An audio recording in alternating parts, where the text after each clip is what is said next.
Long ago, in a kingdom without a ruler, a magical stone appeared with a shining sword inside it. Many brave knights tried to pull it free, but none could succeed. Then came a humble boy named Arthur, who never dreamed of greatness but carried a heart full of kindness. What happened next would change his life, his kingdom, and the world forever. Join us now, as we uncover the timeless legend of the sword in the stone. Long ago in England, the land was in great trouble because the king had died without leaving an heir.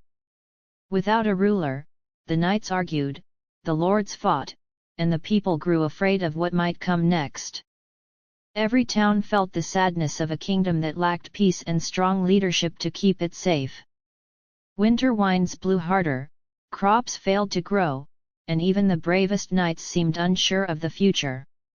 The people prayed for a miracle, something that would bring them hope and unity once again. It was during this time that a mysterious stone appeared in the churchyard of London. The stone was unlike any rock anyone had ever seen before, glowing softly under the sunlight. In the middle of it was a shining sword, its blade bright and handle covered with golden designs. Upon the stone were words carved so deeply that no storm or rain could wash them away. The message said, "Whoever pulls this sword from this stone shall be the rightful king of England." The knights and nobles gasped in wonder, for such a thing seemed impossible and magical at once. Soon, news spread across the land, and people traveled far and wide to see the strange sight. One by one, the strongest knights of the kingdom stepped forward to try their strength on the sword. They pulled with all their might, their muscles trembling and their faces red with effort. Some tried twisting it, some tried lifting the whole stone, but the sword never moved at all. Crowds cheered, hoping someone would succeed, but disappointment came again and again. The stone remained firm, as though it were part of the earth itself, unshakable and unbroken. Whispers began that perhaps only a person chosen by destiny could ever succeed. In the city lived a kind and humble boy named Arthur, who was often called Wart by his friends. Arthur was not a knight or a lord but a servant to his foster brother, Sir Kay, a young knight. He worked hard, cleaning armor, feeding horses, and running errands without ever complaining. Though small and quiet, Arthur had a gentle heart and always helped anyone in need. He dreamed of becoming something more, but he never thought destiny would notice him. The boy's life seemed ordinary, though fate had already written an extraordinary path for him. Soon, the kingdom announced a great tournament where knights would compete for glory and honor. The winner would gain fame, but secretly many hoped the victor might prove worthy of the sword. Arthur accompanied Sir Kay, carrying his armor, shield, and other items as his loyal squire. The city was alive with excitement, banners waving, trumpets blowing, and crowds gathering. Everyone wanted to see if someone would finally pull the sword and become king. But none suspected that the answer to their prayers was not a knight but a young boy. On the morning of the tournament, Sir Kay discovered something terrible: he had forgotten his sword. Panic struck him, for no knight could compete without a weapon, and shame would follow him. He turned to Arthur, ordering him to hurry back to fetch his blade from their lodging place. Arthur, loyal as always, dashed through the streets as fast as his legs could carry him. But when he reached their quarters, the doors were locked, and no one could be found to help. Arthur, determined not to fail, searched for another solution to save his brother's honor. As Arthur hurried through the churchyard, his eyes caught the sight of the shining sword in the stone. The weapon stood tall and perfect, glowing as though it were waiting for someone special. Arthur thought it strange that no one else was trying, for the sword seemed to be unguarded. He remembered his brother's need and decided to try, not for himself, but to help Sir Kay. Arthur believed it was only an ordinary sword left there for safekeeping. Without hesitation, he stepped forward and placed both his hands upon the handle. To everyone's surprise, Arthur pulled the sword from the stone as easily as lifting a feather. The blade shimmered in the sunlight, and a warm glow seemed to fill the boy's entire body. Arthur did not realize the importance of what he had done, he only thought of his brother's need. He hurried back to Sir Kay, proudly presenting the sword as though it were nothing special. Kay's eyes widened, for he knew exactly what this sword was and what it meant. A secret fire burned in Kay's heart, tempting him to claim the deed as his own. At first, Sir Kay told his father, Sir Ector, that he had pulled the sword from the stone. But when Sir Ector questioned him more deeply, Kay admitted the truth with a heavy heart.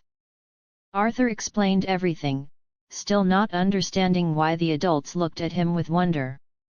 Sir Ector asked Arthur to place the sword back into the stone where it belonged. When Arthur did as asked, the sword slid smoothly back into its resting place. And when Arthur tried again, it came out just as easily, proving the miracle. Word spread quickly through the crowd, and soon everyone gathered around to see Arthur's feat. The strongest knights had failed, yet this boy had succeeded without effort or pride. Some cheered in joy, while others frowned, unable to accept a child as their king. They demanded Arthur try again, and once more the sword came free as if it belonged to him. The church bells rang, and voices shouted, "The boy is chosen by destiny." Still, doubt lingered in the hearts of those who valued power more than purity. Many nobles refused to bow before Arthur, thinking a boy too young to rule a kingdom. They challenged him to repeat the task again and again before all of England's leaders. Arthur obeyed humbly, each time pulling the sword without hesitation or difficulty. The truth could not be hidden, for destiny itself had chosen him to be king. Some knights knelt at last, swearing loyalty to the boy who had done the impossible. Others left angrily, unable to accept a humble servant as their ruler. On Christmas Day, in front of lords, knights, and common folk, Arthur was crowned as king. The sword, glowing brightly, was placed in his hands as a sign of his rightful rule.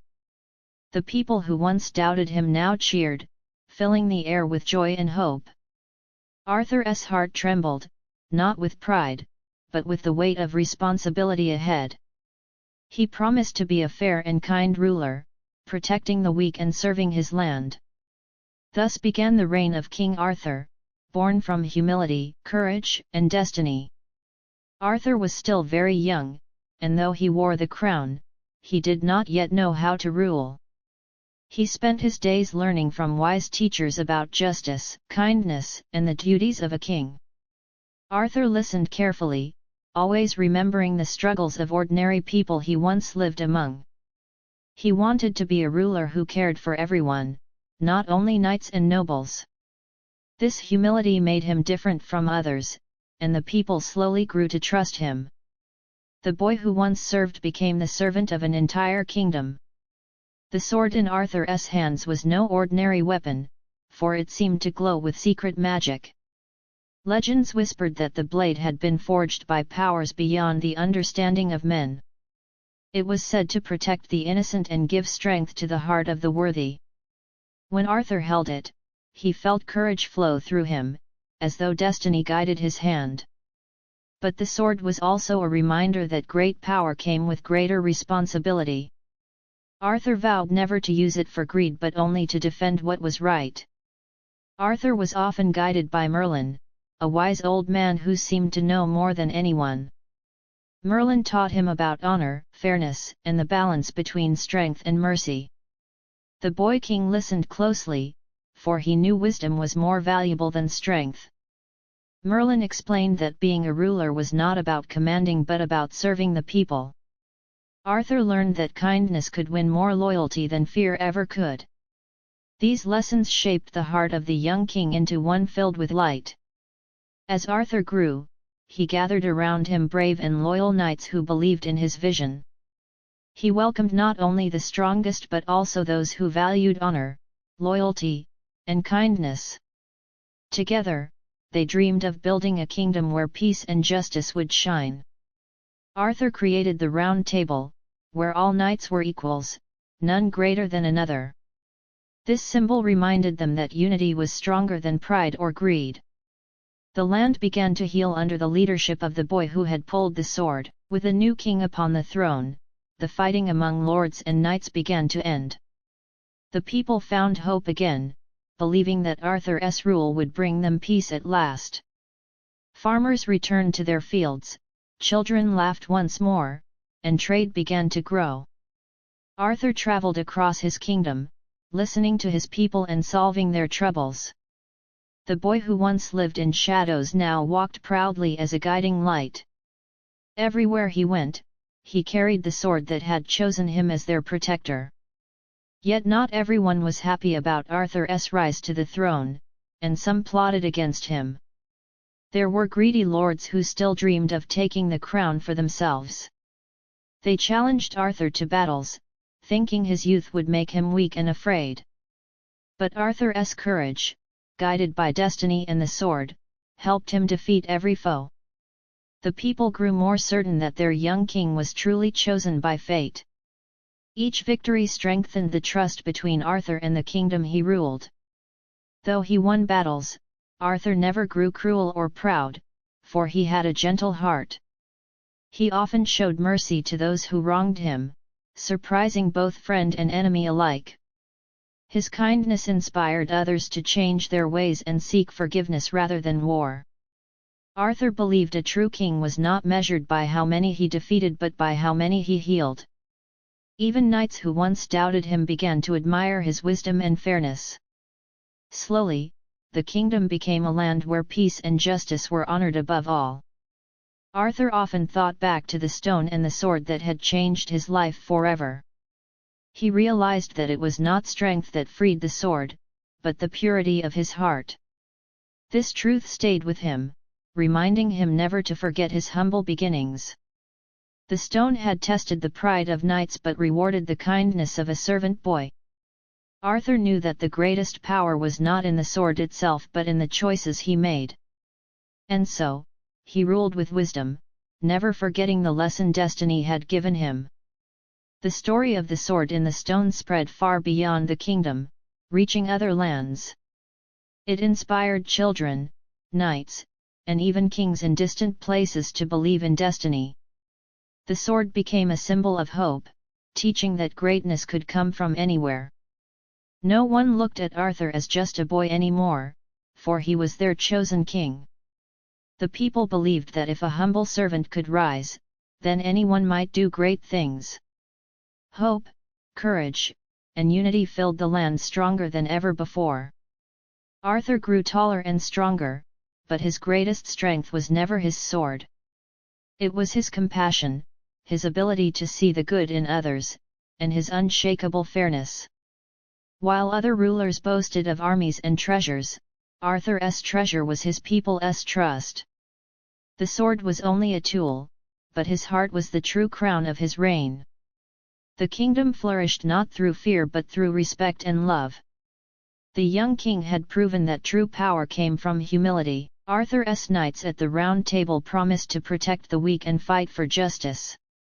They swore never to use their power for greed but only for the good of the land. Arthur treated every knight as an equal, never placing himself above them. Together, they created a new dream, a kingdom where fairness ruled and darkness fled. The Round Table became a legend of unity and courage across generations. It all began with a boy and a sword that chose him. As years passed, the story of Arthur and the stone was told to every child in the land. Parents shared it at bedtime, and travelers repeated it by campfires in the night. The sword became more than a weapon, it became a lesson in kindness and destiny. Arthur's rise from servant to king showed that greatness begins with humility. His story lived on, not just in history, but in the hearts of all who heard it. The legend promised that good hearts would always shine brightest in the world. And so, the tale of the sword in the stone continues to inspire even today. Children learn that true strength lies not in muscles but in courage and kindness. Arthur's journey reminds us that even the smallest person can change the course of history. The stone, the sword, and the boy became a timeless story of hope and destiny. Through trials and triumphs, King Arthur proved that humility is the crown of greatness. And that is the magical story of the sword in the stone. And so, Arthur, the boy who once served others, became the king chosen by destiny. With courage, humility, and kindness, he built a kingdom of peace and hope that lived on through the ages. His story reminds us that true greatness is not found in strength, but in the goodness of our hearts. The legend of the sword in the stone will always shine as a beacon of courage and kindness. Until our next magical tale, remember every one of us holds the power to do something extraordinary.